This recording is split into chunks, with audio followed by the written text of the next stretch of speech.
اعداد و شمار سے یہ بتا رہے ہیں کہ کس طریقے سے خزانہ لوٹ لیا گیا اور خالی ہو گیا، کس طریقے سے امن عامہ خراب کر دیا گیا، اور منطق یہ پیش کی جا رہی ہے کہ وہ لوگ جو یہ تباہی ملک کے اوپر لے کے آئے ہیں،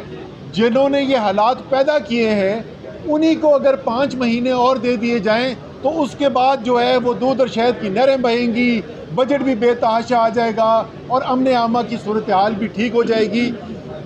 بالکل واضح ہے، عدالت نے یہ تمام عذر نہیں ماننے ہیں اور ہم نے جانا انشاءاللہ تعالی رمضان کے بعد جلد الیکشن کی طرف ہی ہے، لیکن اس کے ساتھ ساتھ جو چیف جسٹس صاحب خاص طور پہ بار بار جس بات پر زور دے رہے ہیں وہ صرف یہ نہیں ہے کہ بر وقت الیکشن کرانے ہیں، لیکن الیکشن کروانے ہیں ایک ایسے ماحول کے اندر جس میں ایک صاف، شفاف، آزادانہ الیکشن ہو